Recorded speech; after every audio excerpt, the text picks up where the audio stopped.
déjeme también saludar a Rafael Barajas, el Fisgón, no solamente uno de los caricaturistas más importantes de México, sino el hombre que lleva las riendas en el Instituto Nacional de Formación Política de Morena, a quien le agradezco mucho que tenga este compromiso, estas deferencias con la audiencia de Sin Censura. Te saludo con mucho gusto, Rafael. Un abrazo. No, pues el que está agradecido por la invitación y por estar con la audiencia de Sin Censura soy yo. Es decir, la verdad es muy importante todo este espacio que se ha abierto gracias a ustedes. Mi querido Rafael, hay que hablar del Estado de México porque también creo que los ataques a Delfina Gómez, las campañas, algunas contra Delfina Gómez, rayan en la misoginia y lo peor todavía se viene, está por venir, aunque creo que del tamaño, del nivel de las campañas contra Delfina Gómez, eh, del nivel del miedo de la oposición a desmoronarse. Ya el PRD habló de un candidato por su parte. Ya el PAN destapó a su candidato. El PRI anda en ese proceso para definir quién será su candidata. La alianza que tanto han cacareado, pues podría desmoronarse incluso antes de llegar al 2024 en el Estado de México. Y es que hay muchos intereses, mucho que desmenuzar, Rafa. Así es, mira, el Estado de México es absolutamente estratégico para el Partido Revolucionario Institucional. El Partido Revolucionario Institucional, si gana el Estado de México, si conserva el Estado de México, puede respirar. Si no conserva el Estado de México, entra en fase ya terminal, ¿no?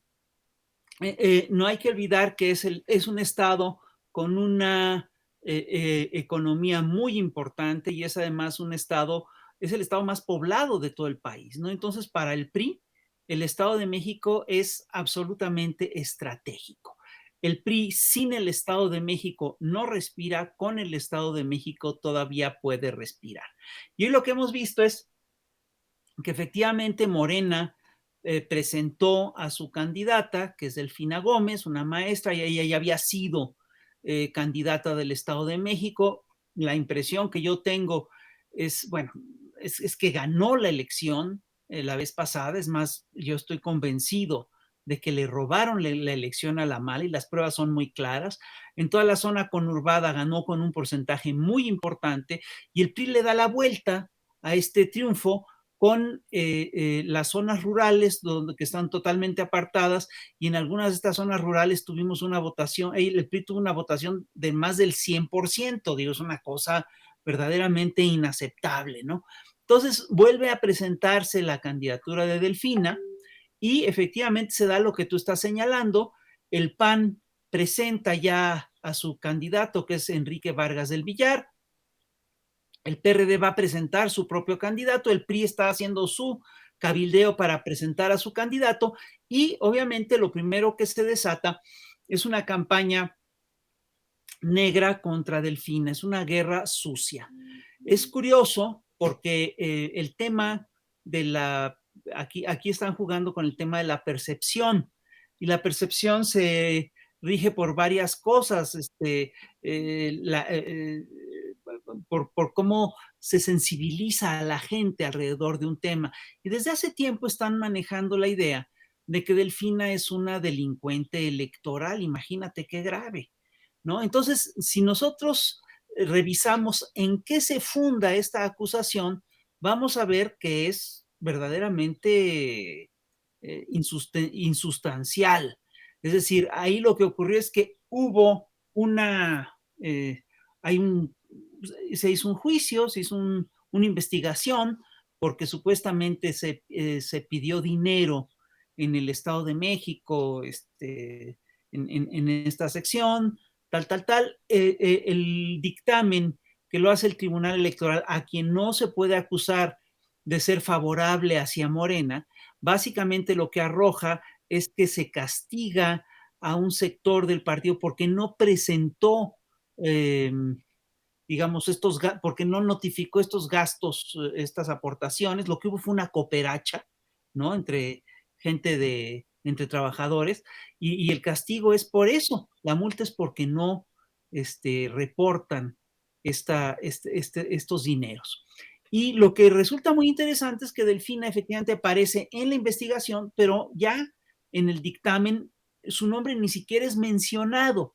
Eso básicamente quiere decir, como bien me explicó Horacio Duarte, que ni siquiera es persona de interés jurídico. Es decir, no hay cómo vincularla a esta falta o a esta irregularidad, que además tampoco constituye realmente en sí un delito electoral. Si tú revisas lo que hicieron estos cuates, es una cooperación. Y yo te quiero plantear un problema, o le quiero plantear a la audiencia un problema a futuro.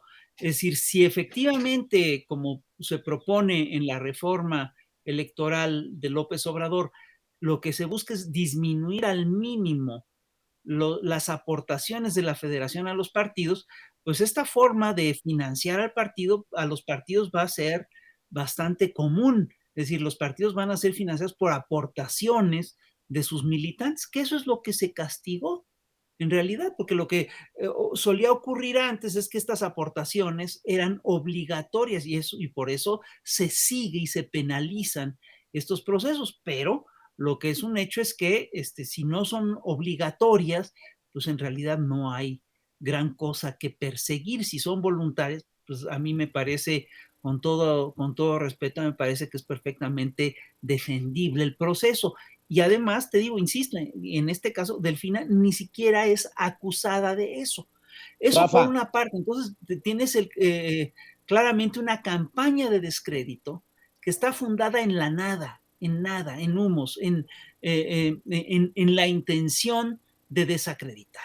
Y por el otro lado, tenemos que el PAN ha presentado como su candidato a un personaje que se llama Enrique Vargas del Villar, que ese sí, perdóname, ese sí ha sido acusado de cosas graves. Hay videos en los que se le ve confrontándose con la policía. Fue acusado de estrellarle una botella de alcohol en la cabeza a su tía. Hay fotos de la tía con sangrando. Hay fotos del Villar siendo fichado por esta agresión.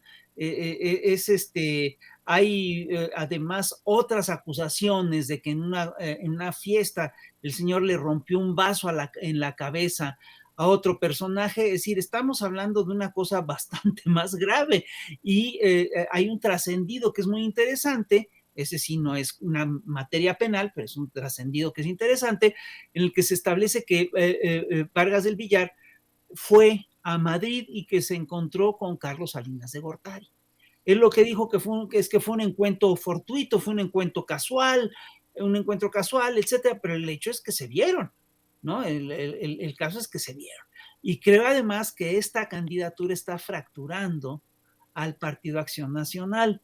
No se me olvida que Felipe Calderón publicó un tuit diciendo que era una bajeza que Acción Nacional postulara del Villar porque eso saboteaba las posibilidades de una alianza en el Estado de México. Entonces, bueno, esto es lo que estamos viendo. Y por otro lado, pues hemos visto también cómo en diversas instancias los grandes periodistas, los grandes voceros del régimen anterior dan por sentado que el Estado de México no lo va a ganar ni el PRI, ni el Rafa, PAN, ni el PRD, sino que lo va a ganar Delfina. Ya lo dan Rafa, por hecho. precisamente